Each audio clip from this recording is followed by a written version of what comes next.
अल्हम्दुलिल्लाह रब्बिल आलमीन वस्सलातु वस्सलामु अला रसूलिहिल करीम व अला आलिहि व अस्हाबिहि अजमईन। अम्मा बाद, अऊज़ु बिल्लाहि मिनश शैतानिर रजीम, बिस्मिल्लाहिर रहमानिर रहीम। या अय्युहन नासु क़द जाअतकुम मौइज़तुम मिर रब्बिकुम व शिफ़ाउल लिमा फ़िस सुदूर व हुदन व रहमतुल लिल मुमिनीन। बिस्मिल्लाहिर्रहमानिर्रहीम। रब्बिश्रह ली सदरी व यस्सिर ली अमरी वहलुल उक़दतम मिन लिसानी यफ़क़हू क़ौली। मेरे अज़ीज़ सामियात, दर्स कुरान मजीद में आपका तहे दिल से खैर मक़दम है। अस्सलामु अलैकुम व रहमतुल्लाहि व बरकातुहू। कैसे आप सभी लोग? अल्हम्दुलिल्लाह अच्छी, अल्हम्दुलिल्लाह। अल्लाह ताला आपको अच्छा रखे, हिदायत और सिरात मुस्तकीम पर रखे। अल्लाह ताला ईमान और आमाल सालिहात के साथ ज़िंदा रखे और पुख्ता ईमान पर फौत करे, आमीन। हम लोग कौन सी सूरा स्टडी कर रहे हैं दर्स कुरान में? सूरतुल मुमिनून। सूरा मुमिनून की कौन सी आयत तक लास्ट वीक तफसील से जाना था? आयत नंबर 16, करेक्ट। आयत नंबर 17 ऑनवर्ड्स आज हम लोग जानेंगे इंशाअल्लाह। अऊज़ु बिल्लाहि मिनश शैतानिर रजीम, बिस्मिल्लाहिर रहमानिर रहीम। आयत नंबर 17, वलक़द ख़लक़ना फ़ौक़कुम सबअ तराइक़, और हमने तुम्हारे ऊपर 7 आसमान बनाए, 7 रास्ते बनाए। वमा कुन्ना अनिल ख़ल्क़ि गाफ़िलीन, और हम अपनी मखलूक से गाफिल नहीं हैं या नहीं थे। तो देखिए, इंसान की तख्लीक के बाद अल्लाह सुब्हानहू व तआला वो इंसान के लिए जो दुनिया सजाई है ना, उसमें क्या कुछ अल्लाह ने पैदा फरमा दिया जो सब हमारी खिदमत में लगाए और हमारे इस्तेमाल की चीज़ें, हमारी ज़रूरत की चीज़ें, अब उनका तज़किरा हो रहा है। तो सबसे पहले फरमाए कि हमने तुम्हारे ऊपर 7 रास्ते बना दिए। तराइक़ लफ्ज़ आया है, तरीक़ा की जमा है। तरीक़ा का मतलब होता है रास्ता, और रास्ता जब तराइक़ बोला गया प्लूरल में, तो रास्ता लेयर्स में माना जाएगा, एक के ऊपर एक, एक के ऊपर एक। तो इसमें मुख्तलिफ आरा हैं मुफस्सिरीन की। एक राय तो ये है कि ये 7 आसमान है, जैसे सबअ समावात आता है, तो ये 7 आसमान है, एक के ऊपर एक, एक के ऊपर एक। जैसे सबअ समावातिन तिबाक़ा आता है सूरा मुल्क की आयत नंबर 3 में। तो एक के ऊपर तह ब तह आसमान बनाए, तो ये वो तह ब तह रास्ते भी हैं। और एक ओपिनियन ये है कि ये वो फरिश्तों के रास्ते हैं, जो इससे सिमिलर ओपिनियन है। ये फरिश्तों के 7 रास्ते हैं जिस पर फरिश्ते चढ़ते उतरते हैं, एक के ऊपर एक, एक के ऊपर एक। और एक ओपिनियन ये है कि ये 7 सैयारों के रास्ते हैं, यानी उनका महवर, उनका ऑर्बिट। तो जो 7 प्लैनेट्स का, ये 7 ऑर्बिट्स की बात हो रही है। तो क्योंकि सबअ सैयारा ये अरबों के नज़दीक मारूफ चीज़ थी। जिस तरह 7 आसमान है, उसे 7 ज़मीन, 7 सैयारे भी हैं। तो 7 ज़मीनें कहना चाहिए बेसिकली। तो 7 ज़मीनें भी हैं जो अभी साइंस नहीं या नासा भी उसको अभी डिस्कवर नहीं कर पाई है, लेकिन हदीस से पता चलता है कि 7 ज़मीनें भी हैं। तो ये उन ज़मीनों के रास्ते जो कह सकते हैं उनका महवर है, उनका ऑर्बिट है। तो ये वो 7 रास्ते हैं। तो डिफरेंट ओपिनियंस हैं स्कॉलर्स की। तो ये 7 तराइक़ इसको कहा गया है कुरान हकीम में। तो अगर इसको आसमान माने, क्योंकि सबअ समावात बहुत फ्रीक्वेंटली कुरान में आया है, 7 टाइम्स आया है, तो अगर इसको 7 आसमान माने तो अल्लाह ताला ने बहुत बहुत मुनज़्ज़म तरीक़े से 7 आसमान बनाए हैं और वो एक के ऊपर एक हैं। ये जो जिसको हम स्पेस कहते हैं, ये पहला आसमान है, समाई दुनिया इसको कहते हैं। यहाँ से ऊपर चढ़ेंगे तो पहला आसमान है जो स्पेस है, समाई दुनिया है, उसके ऊपर एक और आसमान है। और कुछ कोई ओपिनियन है स्कॉलर्स की कि जब रूहें अब निकलती हैं और जाती हैं तो जो 7th हाईएस्ट प्लेस पर वो जो सबसे नेक होते हैं वो 7 तक जा पाते हैं, और जो उससे कम के होते हैं तो वो वहीं पर अटक जाते हैं। ये 7 लेयर्स में उनका रुकना वहीं पर हो जाता है। यानी बाकी जो एकदम राइटियस रूह है वो तो 7वें आसमान पर जाकर अल्लाह ताला को सजदा करके आती है, बाकी कुछ नहीं भी पहुंच पाते हैं। तो ये भी एक ओपिनियन एग्जिस्ट करती है। अल्लाह ताला ने आसमानों के बनाए जाने के मुतालिक सूरह मुल्क में कितनी तफसील से और कितना चैलेंजिंग वे में बयान किया है ना। सूरह मुल्क सूरह नंबर 67 आयत नंबर 3 और 4 में कि अल्लज़ी खलक़ा सबअ समावातिन तिबाक़ा मा तरा फ़ी ख़ल्क़ि रहमानि मिन तफ़ाउत फ़रजिल बसरा हल तरा मिन फ़ुतूर। तो अल्लाह ताला कह रहा है हमने एक के ऊपर एक 7 आसमान बनाए और तुम रहमान के बनाए जाने में कोई झोल पेच ना देखोगे, कोई कमी ना देखोगे। तुम अपनी नज़र दौड़ाओ, देखो तुम्हें कोई शगाफ नज़र आ रहा है, कोई झोल, कोई छेद, कोई सुराख नज़र आ रहा है, तुम्हें नहीं नज़र आएगा। तुम्हारी नज़र ठक कर वापस आ जाएगी और तुम फिर नज़र अपनी दौड़ा लो, तुम्हारी नज़र जलील होकर लौट आएगी। लेकिन अल्लाह ताला के बनाए में कोई तुम ऐब नहीं तलाश कर पाओगे। तो अल्लाह ताला ने आसमान को इतना ब्यूटीफुली बनाया है। ये जो आसमान है जिसको समाए दुनिया कहते हैं, इसको तारों से सजा दिया है। और हम लोगों को शहर में कभी मौका ही नहीं रहता कि इतनी रोशनियाँ रहती हैं कि आसमान के तारों को ठीक तरीक़े से देख सकें। कभी किसी गांव में जहाँ लाइट्स नहीं हो और वहाँ की रात का आसमान देखिए, बिल्कुल तारों से बिल्कुल घना, बिल्कुल छुपा रहता है, इतने तारे होते हैं, वो बहुत खूबसूरत दिखता है। यानी बिना टेलीस्कोप के वो इतना खूबसूरत दिखता है। तो अल्लाह ताला ने बहुत शानदार बनाया और फरमाया कि हम उसे अपनी मखलूक से गाफिल नहीं हैं। यानी कि अल्लाह ताला ने कोई चीज़ बनाकर इसे अलल तक छोड़ नहीं दिया है, पूरे टाइम उनकी ज़रूरियात पूरा कर रहा है। तो गाफिल नहीं है अपनी मखलूक से, अपनी पैदा करदा चीज़ से। इसके भी 2 माना निकल रहे हैं। एक तो बेमकसद नहीं बनाया है, जो कुछ है वो अलल टब बेमकसद बनाकर छोड़ नहीं दिया गया है कि कोई मकसद ही नहीं है, बल्कि बामकसद बनाया गया है और उस मकसद को इंसान को पहचानना चाहिए। तो ये आसमान जो है, जो ज़मीन आसमान और हर चीज़ बामकसद बनाई है और उसका मकसद है, मंसूबा है, और फिर उस मकसद के तहत इंसान का यहाँ पर टेस्ट हो रहा है और फिर वो उसका जो रिज़ल्ट होगा वो डेस्टिनेशन पर पहुँच सकेगा। दूसरी बात यह कि हम अपनी खिलकत से गाफिल नहीं हैं। इसका एक और मतलब ये निकलेगा कि हम उनकी ज़रूरियात से गाफिल नहीं हैं। अल्लाह ताला ने इंसानों को दुनिया में भेजकर ऐसा उनकी नीड से गफलत नहीं बरती है, उनकी नीड से बेपरवाही नहीं दिखाई है कि भेज दिया और हमारे लिए खाने पीने के लिए प्लेंटीफुल नहीं है हमारे पास, हम उसमें कभी पानी घट जाता है, कभी खाना घट जाता है और कुछ अवेलेबल नहीं है इस रुए ज़मीन पर।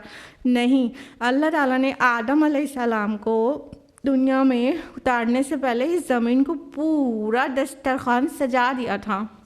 इसमें पूरी हमारी ज़रूरियात की चीज़, जो कुछ भी ज़रूरी है हमारी लाइफ के लिए, वो सब कुछ से इस ज़मीन को पूरी तरह से सजा दिया था, तब उतारा। यानी अल्लाह पाक कभी भी गाफिल नहीं थे अपनी मखलूक की ज़रूरियात से, और कभी भी गाफिल नहीं हैं अपनी मखलूक की ज़रूरियात से। जो हमारी नीड्स हैं, अल्लाह ताला वो हमें ना सिर्फ आने से पहले ज़मीन पे रख छोड़ा है, बल्कि उसके रिसाइकलिंग का भी पूरा इंतज़ाम किया है कि क़यामत तक जितने भी लिविंग बींग्स यहाँ पर पैदा होंगे उन सब की ज़रूरत पूरी होती रहेगी हर तरह से।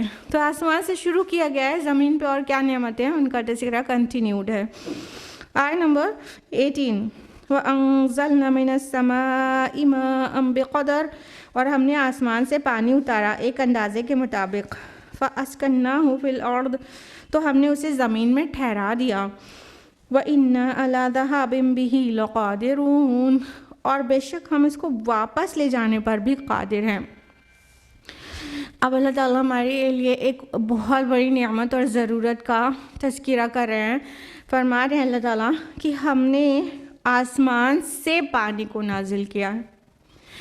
ये पानी पहली बात तो सबसे बहुत ज़्यादा साइंस नहीं जानने वाले के जहन में सबसे पहले ये आएगा कि हाँ बारिश होती है, ऊपर से नाजिल होती है, ऊपर से बादलों से पानी नाजिल होता है, बस इसका यही मतलब है। ये मतलब भी है कि मतलब यहाँ समा का मफ़हूम सहाब से ले सकते हैं। मुतक़द्दिमीन ने, बड़े पुराने स्कॉलर्स ने, उन्होंने ये माना लिया है कि आसमान से पानी नाजिल होता है। आसमान से नाजिल होने का मतलब सहाब, बादलों से पानी का नाजिल होना है, तो इसका ये मतलब भी है। लेकिन ये आयत पर अगर गौर करेंगे तो एक बहुत बड़ी हकीकत की तरफ ये हमारे रहनुमाई कर रही है। वो ये कि एक्चुअली H2O जिसको कहते हैं, 2 atoms of hydrogen and 1 atom of oxygen, 1 molecule of water, H2O, वो कहाँ से आया ज़मीन पर? क्योंकि खला में जितनी बॉडीज़ हैं, तो ये इस ब्लू प्लैनेट को छोड़कर, अर्थ को ब्लू प्लैनेट कहते हैं ना, पता है ना आप लोगों को? नहीं पता है? पता है? कुछ तो बोलिए हाँ भाई या नहीं बोलिए, या पता होगा या नहीं पता होगा, तीसरा कोई ऑप्शन नहीं है। हाँ पता है ना, ज़्यादा लोगों को पता है। अर्थ को ब्लू प्लैनेट भी कहते हैं क्योंकि ये स्पेस से जब इसे देखा जाता है तो सिर्फ यही प्लैनेट ब्लू दिखाई देता है। Because of what? Exactly because of water, plentiful water. कितना परसेंट वाटर है अर्थ पर? 71%। थोड़ा ज़्यादा कम बोलें तो भी आप सही हैं, ठीक है, परेशान नहीं होने का। 71% वाटर है अर्थ पे, तो जितना सराउंड करता है। तो ये आया कैसे है? क्योंकि जो और सेलेस्टियल बॉडीज़ हैं, चाहे वो मार्स हो और चाहे कोई भी सेलेस्टियल बॉडी हो, चाहे वो एस्टेरॉयड ही क्यों ना हो, वहाँ तो कहीं वाटर नहीं है। आपको पता है नासा मिलियन नहीं ट्रिलियंस ऑफ डॉलर्स खर्च करती रहती है पानी का पता लगाने के लिए ना, कभी मार्स पे, कभी यहाँ, कभी वहाँ। मतलब पानी और कहीं है तो मतलब लाइफ है, तो कहीं और लाइफ पॉसिबल है क्या? इसको पता लगाने के लिए बहुत बहुत ज़्यादा million, billions and trillions of dollars खर्च किए जाते हैं। तो सवाल ये है, बाकी जगह पानी अभी तो मिल नहीं रहा, अभी रिकॉर्ड में नहीं आ पा रहा है। देखते हैं मार्स की कुछ पिक्चर्स आप लोगों ने देखी होगी, उसको जैसे वाटर ड्रॉप्स का कुछ निशान से पाए जाते हैं कि यहाँ कभी रहा होगा पानी, लेकिन अभी रिकॉर्ड में नहीं आ रहा। तो ज़मीन पर पानी कैसे आ गया? और इतना पानी है कि बस सबके लिए, पूरी हम लोग के सबके ज़िंदा रहने के लिए काफ़ी है। अभी अलग बात है कि ग्लोबल वार्मिंग बढ़ रही है हमारे डिस्ट्रैक्शन की वजह से, जो हम फितरत में खलल डाल देते हैं, तो ग्लोबल वार्मिंग बढ़ रही है और ग्लेशियर्स पिघल रहे हैं, तो ख़तरा हो सकता है फ्यूचर में, ये अलग बात है।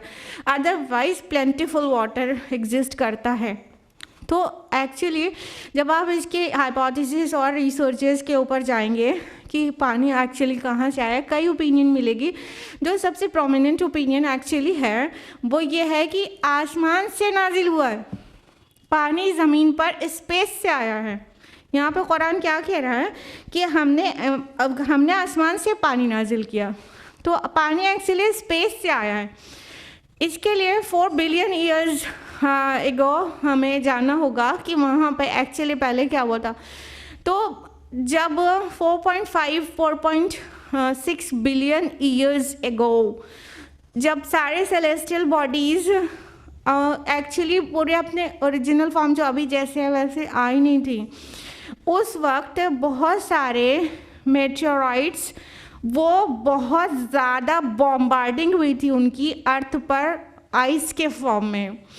तो ज़मीन पर पानी जितनी नशेबो फराज थी, तो जितना नशेबी एरिया था वहाँ सब पानी भर गया, जिसको हम क्या कहते हैं अब?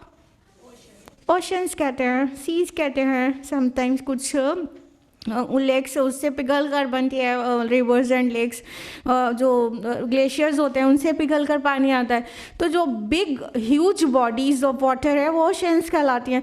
तो ये जो समंदर हैं ये आसमान से बर्फ़ की शक्ल में एक्चुअली मेट्रॉइड्स का बिल्कुल बॉम्बार्डिंग हुई है, जिससे ज़मीन पर पानी आया है, यानी अल्लाह ताला ने भेजा है। ये काम हुआ है 4 बिलियन ईयर्स एगो, यानी ह्यूमन बीइंग की हिस्ट्री से बहुत पहले यहाँ पे पूरा अर्थ को सजाया जा रहा था, दुल्हन बना के संवारी जा रही थी। ये ज़मीन की आदम को आना है और आदम की ज़ुर्रियत को यहाँ पे पानी पीने के लिए चाहिए रहेगा, ठीक है। तो हमारे लिए अल्लाह ताला ने ये करके रखा कि सारी पूरी सजा दिया। तो यहाँ पे पानी का नाजिल होना वर्ड आया है, उतरना, ऊपर से नीचे, डिसेंड टू डिसेंड डाउन। तो अब अनज़लना आया, हमने नाजिल किया। इससे पीछे की भी जितनी आयात थी तख्लीकी मराहिल में, खलकना खलकना खलकना, हमने पैदा किया, हमने नुतफ़े से अलक़ा बनाया, हमने नाजिल किया। कहीं शिर्क का शायबा तक नहीं है, किसी का बाल बराबर का दखल नहीं है कि अल्लाह ताला के काम में किसी ने हेल्प किया है, अल्लाह ताला ने किया है। तो हमने नाजिल किया है आसमान से पानी, तो मतलब ना सिर्फ जो ये जो क्लाउड्स हैं वहाँ से रेन डिसेंड डाउन होती है तो इसको कह रहे हैं नाजिल हो रहा है, बल्कि ये जब वेरी फर्स्ट टाइम अर्थ पर जब पानी नहीं था, जैसे कि बाकी सेलेस्टियल बॉडीज़ में किसी पर भी पानी नहीं पाया जा रहा है, तो ये अर्थ पर कहाँ से आ गया? तो आया है ऊपर ही से, नाजिल ही हुआ है, ऊपर से नीचे उतरा है। और फिर उसकी रिसाइकलिंग के लिए इतना ब्यूटीफुल निज़ाम अल्लाह ताला ने बना दिया, उसको क्या कहते हैं? Something cycle, exactly water cycle कहते हैं। कि हम ये जो सलाइन वाटर है, खारा पानी तो पीते नहीं है, वो हमारे यूज़ के लिए नहीं सूटेबल होता है, तो अल्लाह ताला ने फ्रेश वाटर हमारे लिए नाजिल कर दिया कि वही सलाइन वाटर से पेपर्स बन के उठता है ऊपर, बादलों की शक्ल में इकट्ठा होता है, बादल हेवी हो जाते हैं तो बरसता है, फिर नाजिल हो रहा है, फिर उसको ज़मीन के अंदर अल्लाह ताला ठहरा देते हैं, ज़मीन में फ़िल्टर होके चला जाता है। आपके कोई फ़िल्टर दुनिया का इतना बड़ा नहीं है कि पूरे ह्यूमैनिटी के वाटर को फ़िल्टर कर सके। अल्लाह ताला ज़मीन में उसे किस तरह फ़िल्टर कर देते हैं, और फ़िल्टर होके हम नीचे से बस अपनी मशीनें डाल के खींच लेते हैं, तो इस तरह हमारे पास वाटर आ जाता है। तो अल्लाह ताला ने कहा हमने उसे ज़मीन में ठहरा दिया, तो ये भी दोनों माना देगा। जब पहले नाजिल हुआ तो ये समंदर और बड़े बड़े नदियों की शक्ल या कह सकें गड्ढे जो थे उन सब में भर गया, हम इनको समंदर और वो कहते हैं ओशंस और सीज़ कहते हैं, उसकी शक्ल में भर गया, ठहर गया पानी। पहली बार नाजिल हुआ था, क़ियामत तक के लिए काफ़ी हो गया, क़ियामत तक के लिए काफ़ी हो गया। एक बार पानी को यहाँ उतारा तो उसको उड़ा नहीं दिया, फिर वो ठहर गया। अब उड़ता है तो कहाँ तक जाता है? थोड़ा ही ऊपर बादलों तक, बादलों का फॉर्मेशन होता है, यानी वो फिर प्योरीफाई हो रहा होता है, एक्चुअली रिसाइकल हो रहा होता है हमारे लिए, फिर वहाँ से बरस जाता है, फिर ज़मीन के अंदर ठहर जाता है, सॉइल के अंदर चला जाता है, जिसको हम अपने पंप्स वगैरह डालकर खींच लेते हैं और हमको फ्रेश वाटर मिल जाता है। लेकिन आगे अल्लाह ताला क्या कह रहे हैं? वइन्ना अला ज़हाबिन बिही लक़ादिरून, लेकिन हम इसको वापस ले जाने पर भी कादिर हैं। अल्लाहु अकबर। एहसास दे रहा है अल्लाह ताला, क्या तुमने शुक्र किया कि तुम्हारे लिए पूरा सजाया था, उतारा था, तो तुमने कभी इस पानी का शुक्र किया? हम इसको वापस ले जाने पर भी कादिर हैं। तो अल्लाह ताला जो आसमान से पानी को नाजिल कर सकता है, ज़मीन में समंदरों की शक्ल में ठहरा सकता है, फिर सॉइल के अंदर अंडरग्राउंड वाटर की शक्ल में पानी को ठहरा सकता है, वो वापस भी क्यों नहीं ले जा सकता है? उसके कई फॉर्म्स में हो सकते हैं, कई वेज हो सकते हैं वापस ले जाने के भी। एक तो सूरह मुल्क की आखिरी आयत पढ़ते हैं ना कि अगर कुल अरायतुम इन अस्बहा माउकुम गौरन फमन यातीकुम बिमाइन माइन, ज़रा तुम सोचो देखो कि अगर तुम्हारा पीने का पानी हम ज़मीन में थोड़ा नीचे उतार दें, अंदर और अंदर गहराई में चला जाए, तो कौन है जो तुम्हें निथरवा पानी ला के दे? तो अल्लाह ताला पानी को इस तरह हमसे वापस भी ले सकते हैं कि वो ज़मीन में इतनी कम गहराई में होता है कि हम अपनी कोई भी मोटर्स और कोई भी मशीन से उसे खींच लेते हैं। लेकिन अगर वो ज़्यादा गहराई में चला जाए, कोर के करीब चला जाए, तो पहली बार तो ख़त्म ही हो जाएगा। वो इतना हॉट है कोर, अर्थ का कोर एकदम हॉट फ्लूइड है। उसके टेम्परेचर 500 डिग्री के अराउंड होता है। बहुत हॉट फ्लूइड है जिसको लावा बोलते हैं। जब वॉल्केनो इरप्शन होता है तो लावा की शक्ल में निकलता है। कितना कैसा होता है, जिस पत्थर से गुजर जाता है वो कोयला बन जाता है। ठीक है, तो इतना तो पानी अगर नीचे उतर जाए तो फिर अल्लाह ताला हमसे लेके हम नहीं उसे हासिल कर सकते हैं। पानी H2O है, 2 एटम्स ऑफ हाइड्रोजन और 1 एटम ऑफ ऑक्सीजन। अल्लाह ताला अगर ये दोनों एलिमेंट्स को अलग कर दे तो कौन है कि पूरी दुनिया मिलके उसे जोड़ सके और पानी बना सके। अल्लाह ताला इस तरह से भी पानी को हमसे ले जा सकता है कि H अलग, O अलग, हाइड्रोजन अलग, ऑक्सीजन अलग, अब पानी कहीं नहीं है। तो अल्लाह ताला तो इस बात पर बिल्कुल भी कादिर है। तो अल्लाह ताला हमको कहीं ना कहीं शुक्र के रिमाइंड करा रहे हैं कि हम वापस भी ले जा सकते हैं। तो हमें क्या करना चाहिए? अल्लाह ताला ने हमें दिया हुआ है प्लेंटीफुल वाटर कि हम पूरी ज़िंदगी आराम से गुजार सकते हैं और हम लोगों के घरों तक भी आसानी से पहुंच जाता है।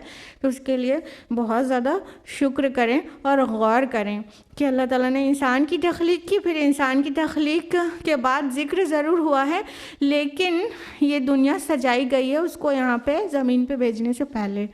यहाँ पे हमारी सारी ज़रूरियात खूब अच्छी तरह से रख छोड़ा। और यही जो वाटर है ये जब डिसेंड डाउन होता है, क्लाउड से जब उतरता है, then it impregnate the soil ना।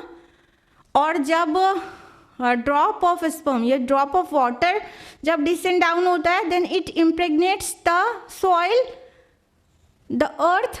और जब drop of sperm mother's womb में जाता है, then it impregnates the woman, the mother ना। तो इसी तरह जब पानी जब उतर रहा है आसमान से, बादलों से, तो क्या है, यहाँ जो चीज़ मर गई थी, ज़मीन मुर्दा बंजर पड़ी थी, उसको ज़िंदा कर देता है। उससे फिर ज़िंदा चीज़ें निकलने लगती हैं और फिर वो हमारा फूड का फॉर्म इख्तियार करती हैं और हम खा सकते हैं। तो किस तरह से अल्लाह ताला बग़ैर कोई टैक्स पे करे हमारी तरफ से, बग़ैर कोई एडवांस दिए, बग़ैर कोई पेमेंट करे, अल्लाह ताला हमारी सारी ज़रूरियात पूरे करते रहते हैं और हम उसके जवाब में नाफरमानी करते रहते हैं। कितना गफूर और रहीम है वो रब। आयत नंबर 19, फ़अनशअना लकुम बिही जन्नातिम मिन नख़ीलिन व अनाब। तो हमने उससे पैदा किए तुम्हारे लिए खजूरों और अंगूरों के बागात। लकुम फ़ीहा फ़वाकिहु कसीरतुम व मिन्हा ताकुलून, उनमें से तुम्हारे लिए बहुत से फल हैं और उनमें से तुम खाते हो। अब हमारे फूड की तरफ उस नेमत की याद दहानी कराई जा रही है कि अल्लाह ताला ने तुम्हारे लिए क्या पैदा किए? खजूरों और अंगूरों के बागात। खजूर और अंगूर ये 2 ओनली फ्रूट्स नहीं हैं जो हम खाते हैं। असल में जो कुरान के मुखातबे अव्वल थे उनका ये 2 फ्रूट्स पर बहुत बड़ा इकॉनमी उनकी चलती थी और उनके लिए फेवरेट्स भी थे। खजूर बहुत ज़्यादा प्लेंटीफुली वहाँ पर आज भी अवेलेबल है, पहले भी था, और अंगूर के बाग हुआ करते थे और सबसे शानदार बाग उन्हें वही लगते भी थे जिसकी बाउंड्री खजूर की हो और अंदर छतरियाँ अंगूर की हों। तो वो बागात, तो खजूर और अंगूर का बहुत ज़्यादा कुरान ने तज़किरा किया है। तौरात में भी है, इंजील में भी है, लेकिन कुरान ने इसका बहुत ज़्यादा तज़किरा किया है। तो फरमा रहे अल्लाह ताला कि उसने तुम्हारे लिए खजूरों और अंगूरों के बागात बनाए। मतलब जो चीज़ एक्चुअली इंसान के दिल के करीब होती है उसका रियलाइजेशन आसानी से हो जाता है। तो उनके लिए खजूर और अंगूर बहुत बड़ी नेमतें थी। पूरा मतलब उनकी बहुत बड़ी इकोनॉमी तो खजूर ही के उससे थी। तो खजूर और अंगूर उनकी इकोनॉमी की जड़ें बुनियादें थी, और खाने में भी वो उसके कई फॉर्म्स में उसे यूज़ करते थे। तो खजूर और अंगूर का नाम आया है, वरना तो फ्रूट्स हम लोगों के अराउंड अब तो मौसमी फल का भी कॉन्सेप्ट ख़त्म हो गया। हर मौसम में हम लोगों को फल अवेलेबल, हम लोग इतने हाईटेक एरा में रह रहे हैं कि हम हर मौसम में हर तरह के फल खा सकते हैं, हासिल कर सकते हैं। तो फरमाया कि तुम उसमें से वो तुम खाते हो, और भी बहुत सारे फल हैं, यानी 2 ही फल नहीं हैं तुम्हारे लिए, और भी बहुत सारे फल हैं, सब अल्लाह ताला ने पैदा किए हैं और तुम उसमें से खाते भी हो। वमिन्हा ताकुलून, जब कहा ताकुलून तुम खाते हो, तो इसका मतलब सिर्फ ऐसे खाना नहीं हुआ, इसका मतलब पूरा रोज़ी भी हुआ, क्योंकि ऐसे फ्रेज में यूज़ किया जाता है। जैसे कि अरबी ज़ुबान का एक मक़ूला है, फ़ुलान याकुलु मिन हरफ़तिही, वो अपने हुरूफ का, अपने हर्फ का से खाता है, कि हर्फ की रोटी खाता है। जैसे उर्दू में बोलते नहीं है कि भाई वो तो अपने कलम की रोज़ी खाते हैं, वो तो अपने कलम की रोटी खाते हैं। कहने का मतलब रोज़ी कहाँ से मिलती है, किस तरह काम से करके मिलती है। तो इसी तरह यहाँ पर जो ताकुलून है, ये सिर्फ खाने के लिए नहीं, पूरी रोज़ी के लिए है, रिस्क के लिए है, कि इस तरह तुम्हें अल्लाह ताला मुख्तलिफ़ तरीक़े से रिस्क देते हैं। और रिस्क सिर्फ खाने को नहीं कहते हैं, रिस्क हर अताई चीज़ को कहते हैं, हर नेमत को जो अल्लाह ने दी है। उसमें इल्म भी आ सकता है, अक्ल भी आ सकती है, समात बसारत भी है। तो अल्लाह ताला ने बहुत सारी चीज़ें दी हैं इंसानों को, और ख़ुसूसन वो पेड़ पौधों से जुड़ी हुई जो नियामतें हैं वो भी बहुत बहुत लॉन्ग लिस्टेड हैं, बहुत ज़्यादा लंबी लिस्ट है उनकी। तो फरमाया कि तुम्हारे लिए ग़िज़ा का काम करता है, यानी कुछ फल सिर्फ उस फल को नहीं कहते ना जो बिना कुक करे हम खा लेते हैं।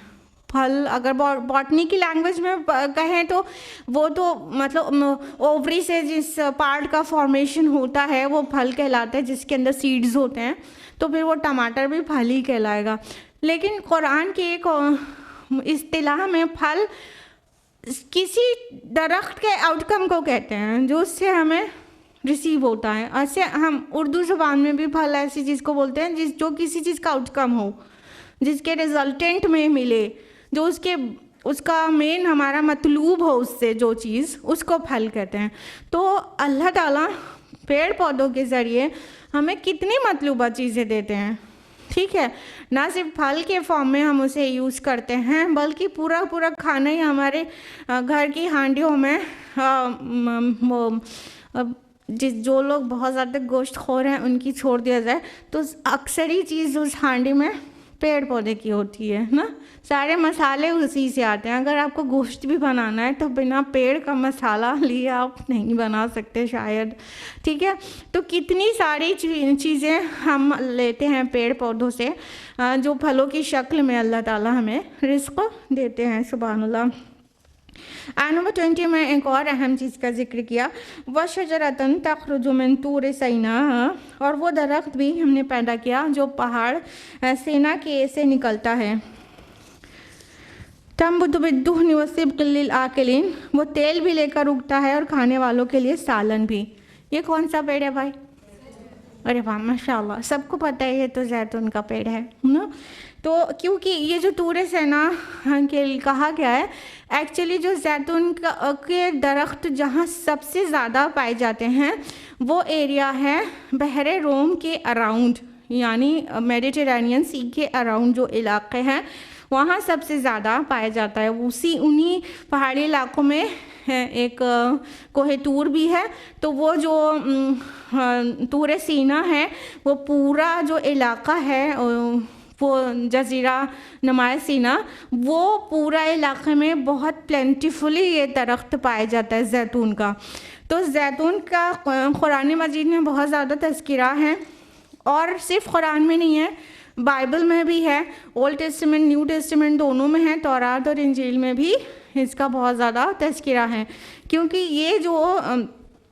ये जैतून का जो दरख्त है ये बहुत ज़्यादा मुबारक दरख्त है, और ये मुबारक वर्ड भी कुरान ने इस्तेमाल किया। अगली सूरह आएगी, कौन सी है? सूरह नूर, उसके आय नंबर 40, आय नंबर 35 है सूरतुन आयतुन नूर, ठीक है। तो वो आय नंबर 35 आयत नूर जो है उसमें भी इस दरख्त का जिक्र हुआ है, और उसमें इसको मुबारक दरख्त कहा गया है ना, शजरतुम मुबारका, तो उसको मुबारक दरख्त कहा गया है। तो इस दरख्त के बारे में थोड़ा सा जान लेते हैं ताकि पता चले क्यों कुरान बार बार इसे मेंशन करता है और मुबारक क्यों कहा। देखिए, मुबारक का माना शायद पिछले हफ्ते हमने आपको बताया भी था, जिसमें सबसे अहम एस्पेक्ट जो है, वरना और भी कई मीनिंग समेटे रहता है, लेकिन सबसे अहम एस्पेक्ट क्या है, इसमें सब तरह का खैर जो समेटे हुए हो उसको मुबारक कहते हैं, ठीक है। तो ये जो दरख्त है वो रियली बहुत मुबारक और बहुत मुफीद होता है हर तरह से। पहली बात तो ये दरख्त 2000 साल तक ज़िंदा रह सकता है। एवरेज इसका स्पैन ऑफ लाइफ 500 ईयर्स होता है। 40 साल के उम्र में वो दरख्त वो तो अपनी शबाब पर पहुंचता है।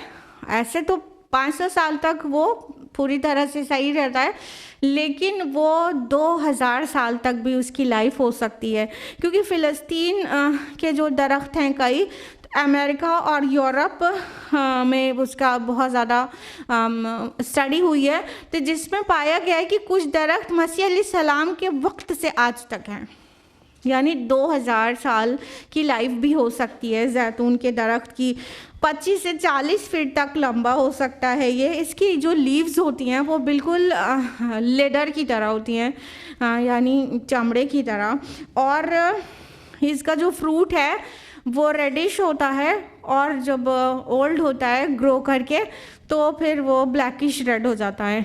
और इसकी बहुत बड़ी मेडिसिनल वैल्यूज़ होती हैं। आपको पता ही है कि जैतून से कितनी तरह की मेडिसिन्स बनाई जाती हैं। और सबसे बड़ी बात, जो इसका रोगन है, जो इसका ऑयल है, वो दुनिया का सबसे मुफीद तेल है, सबसे ज़्यादा। आपको पता है जो लोग स्लिम ट्रिम दिखना चाहते हैं ज़ीरो फिगर के, वो सब extra virgin olive oil use करते हैं, सुभान अल्लाह। तो ये ऑलिव है, इसका जो एक्स्ट्रा वर्जिन ऑयल होता है वो सबसे ज़्यादा मुफीद होता है, और उसमें बहुत लो फैट होता है। एक्स्ट्रा वर्जिन उसको कहते हैं जो सबसे पहले निचोड़ में निकाला जाता है, फिर उसके बाद के निचोड़ में जो निकाला जाता है तो उसको वर्जिन कहते हैं। तो वर्जिन ऑयल भी बहुत मुफीद होता है, और कई स्टेप्स में उसे स्क्वीज़ करके निकाला जाता है, तो वो सारे स्टेप्स में जो ऑयल बरामद होता है वो सभी बहुत मुफीद होता है।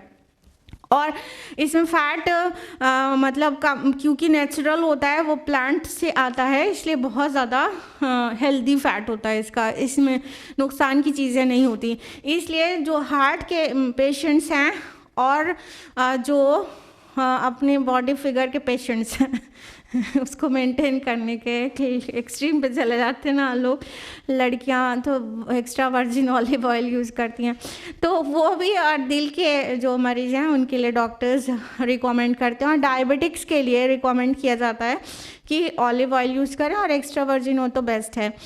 तो इसके जो तेल है वो सब तरह से हर स्टेप में निकाला गया तेल बहुत ज़्यादा मुफीद होता है। और इसकी एक और ख़ास बात है कि यूरोप और अमेरिका में कुछ ऐसे बर्तन जो खुदाई में निकले हैं जिसमें ऑलिव ऑयल था, और 2000 साल तक भी वो ख़राब नहीं हुआ था, यानी ये तेल ख़राब नहीं होता है। तो इतने, मतलब सैकड़ों नहीं हज़ारों साल तक भी ये ऑयल ख़राब नहीं होता है। तो उसको अल्लाह ताला ने मेंशन किया है कि वो तेल लेकर भी उगता है, और खाने वालों के लिए सालन भी। यहाँ पे सालन के लिए जो लफ्ज़ आया है वो आया है वसिब्ग़िल लिल आकिलीन, सिब्ग़ा आया है। सिब्ग़ा मीन्स क्या होता है? सिब्ग़तुल्लाह, बिल्कुल अल्लाह का रंग। वो वाली आयत रिमाइंड करा दिया तो फ़ौरन याद आ गया। सिब्ग़ा मीन्स रंग होता है, ठीक है। सिबगतुल्लाह व मन अहसनु मिनल्लाहि सिबगा, ये मेरी वन ऑफ द फेवरेट आयात है माशाल्लाह। तो अल्लाह का रंग इख्तियार करो, अल्लाह से बेहतर किसका रंग होता है। सिबगा और सालन कैसे एक ही रूट की कैसे वर्ड्स है। देखिए जब सालन में रोटी डुबाई जाती है, ब्रेड, पीस ऑफ ब्रेड, तो वो कलर हो जाती है, वो रंगीन हो जाती है। तो सिबगा मीन्स रंग होता है और सिबग सालन को कहते हैं, यानी जिसमें रोटी डुबाओ तो डूब के रंगीन हो जाए। तो वहाँ अहले अरब उसको सालन की तरह भी इस्तेमाल करते थे। इनफैक्ट इसका जो ऑयल होता है वो सालन की तरह यूज़ किया ही जा सकता है। कहने का मतलब बिना किसी फर्दर चीज़ को ऐड करे खाली इसके ऑयल में भी रोटी भिगा के खा सकते हैं। यानी ये वाहिद एक तेल है इसका ऑलिव ऑयल, जिसको ऐसे भी प्लेन कंज्यूम किया जा सकता है विदाउट मिक्सिंग एनीथिंग एल्स। हम लोग बाकी सारे ऑयल या घी में कैसे इसको यूज़ करते, चम्मच से तो नहीं खाते ना, ग्लास में तो नहीं पीते ना, कोई चीज़ में डालते हैं, किसी के साथ मिक्स करते हैं तो वो ऑयल या घी हमारे यूज़ का होता है।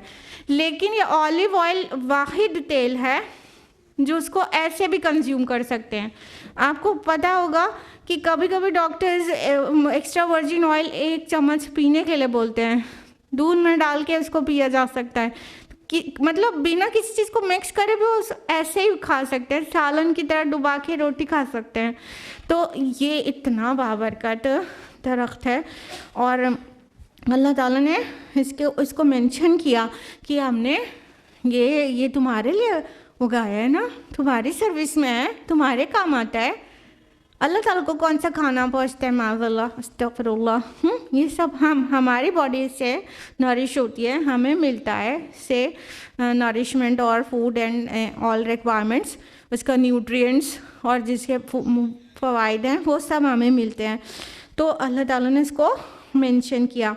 आगे फरमाया नंबर 21 में, व इन्न लकुम फिल अनआमि लइब्रा, और यकीनन तुम्हारे लिए उन चौपायों में इबरत का सामान है। नुस्क़ीकुम मिम्मा फ़ी बुतूनिहा, हम पिलाते हैं तुम्हें उनमें से जो उनके पेटों में है।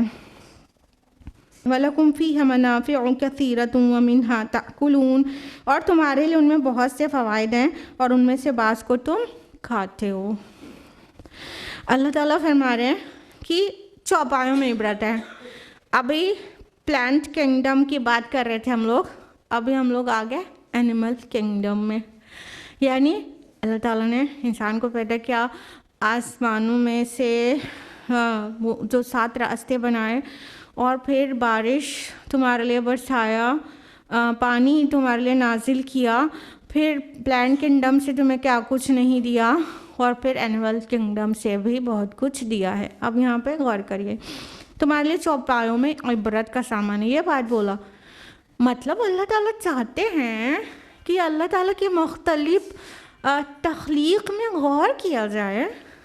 गौर करेंगे तो इबरत हासिल होगी, अल्लाह की मारिफत हासिल होगी और बहुत ज़्यादा शुक्र वाला मिजाज बनेगा, शुक्रानी नियामत पॉसिबल हो पाएगा। हक़ तो नहीं अदा कर सकते अल्लाह के एहसानात के शुक्र का, लेकिन जो कुछ थोड़ा बहुत कर सकेंगे तो गौर करेंगे तो कर सकेंगे। तो अल्लाह ताला ने फरमाया कि तुम्हारे लिए उनमें बहुत सारे फ़ायदे हैं और बाज़ को तुम खाते हो। कुरान में मुख्तलिफ़ तरह से इस बात को भी मेंशन किया गया है कि बीच में फरमाया कि हम नुस्क़ीकुम मिम्मा फ़ी बुतूनिहा, हम पिलाते हैं तुम्हें उनमें से जो उनके पेटों में है। यानी कि नितरा हुआ क्या दूध, शहद जानवर के पेट में कब से निकलने लगा। मतलब अनाम के पेट में से तो नहीं निकलता ना, इंसेक्ट के पास से आता है शायद ना।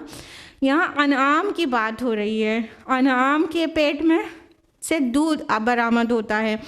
फरमाया कि हम पिलाते तुमको उनमें से जो उनके पेटों में है, यानी दूध।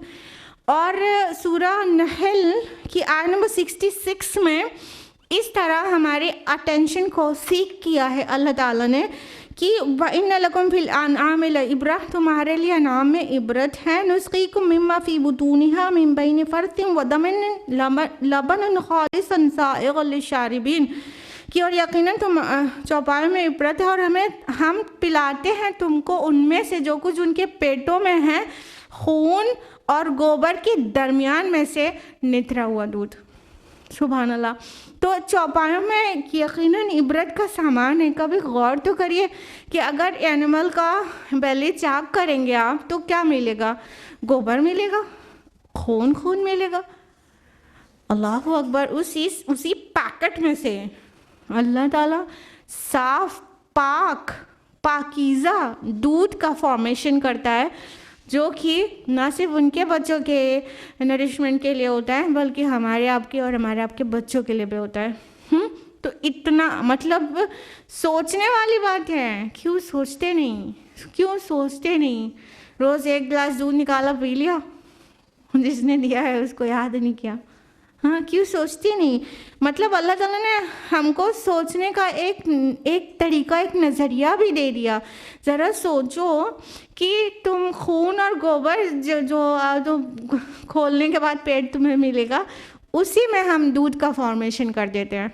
और किस तरह से जब तुम उसको निकालते हो तो वो कितना प्योर और कितना पाक होता है, पाकीज़ा रिस्क होता है, गंदा नहीं होता, स्मेल नहीं करता, बैड स्मेल नहीं करता। ठीक है, खून से भी हमें घिनाती, गोबर से भी घिनाती है, लेकिन दूध कितना मुफीद है, कितनी ज़रूरत का है और कितना लजीज होता है। तो अल्लाह ताला ने दिया वो अनाम में से, और फरमाया तुम्हारे लिए और भी बहुत से फ़ायदे हैं। मनाफ़िउ कसीरा। कौन कौन से फ़ायदे हैं एनिमल से हमें? देखिए, उससे लेदर भी मिलता है हमको, और उससे वुल भी मिलता है, और हम उसके हॉर्न से भी बहुत सारी चीज़ें, उसके सींगों का भी इस्तेमाल होता है कई चीज़ बनाने में, उनकी हड्डियों का इस्तेमाल होता है कई चीज़ों के बनाने में। ठीक है, तो ये मनाफ़िउ कसीरा कहा गया। और इसका एनिमल ट्रेडिंग जो है मिलियंस ऑफ डॉलर्स का रेवेन्यू होता है।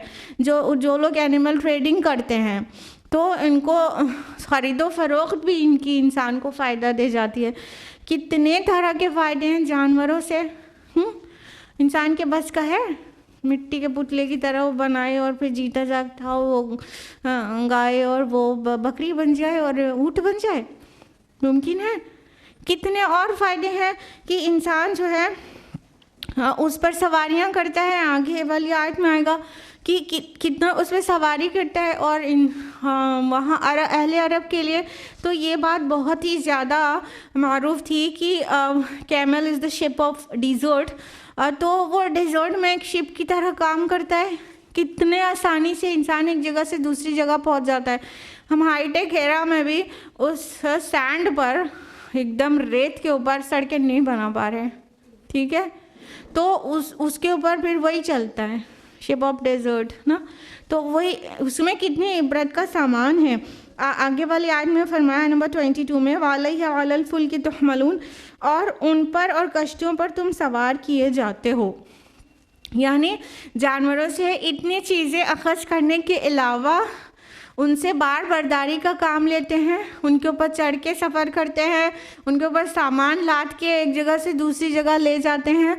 मत समझिए अब हम हाईटेक एरा में आ गए हैं तो और हमें इनकी हेल्प की ज़रूरत नहीं है।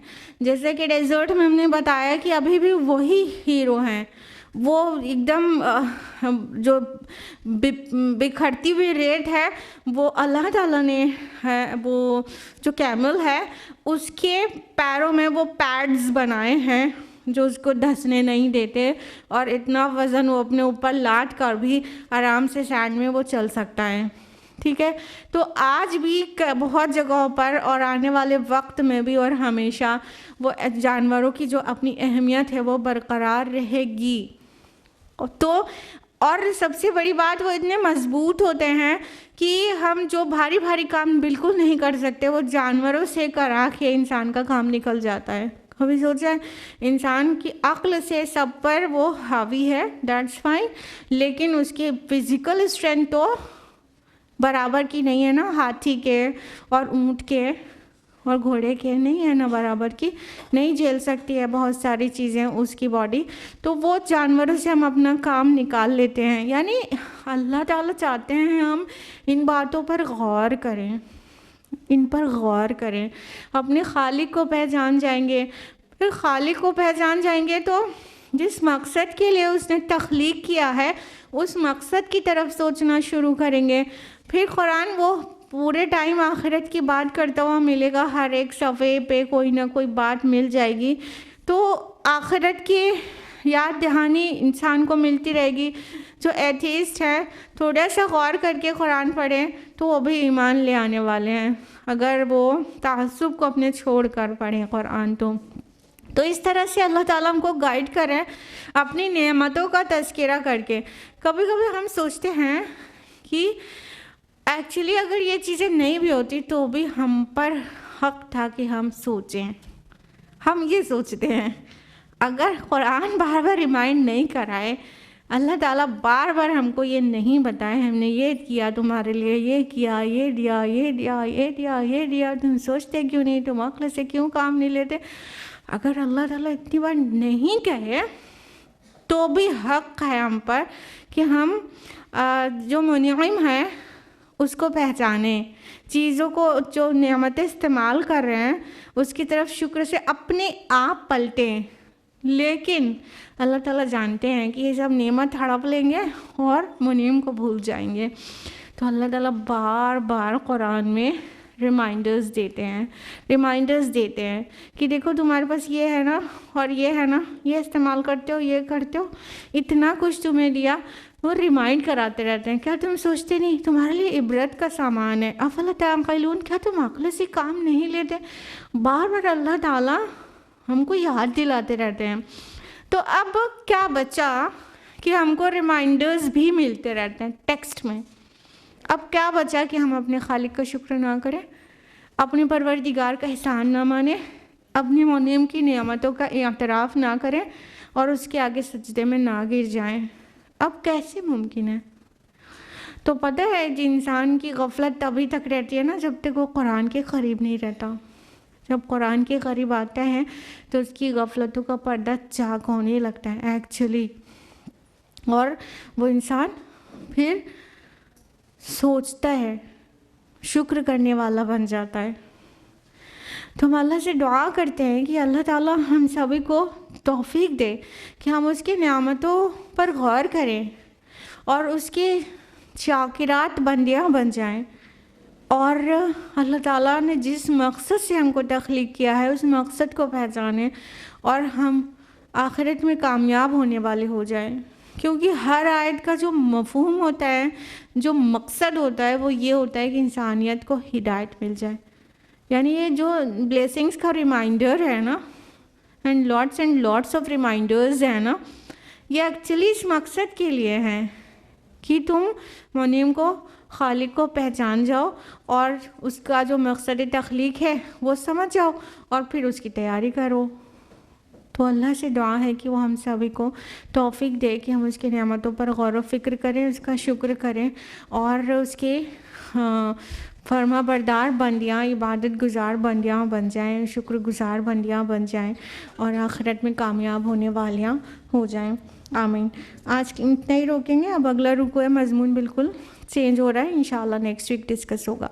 आज के लिए इतना ही। आखिर दावाना अनिल हम्दुलिल्लाहि रब्बिल आलमीन। वस्सलामु अलैकुम व रहमतुल्लाहि व बरकातुहू।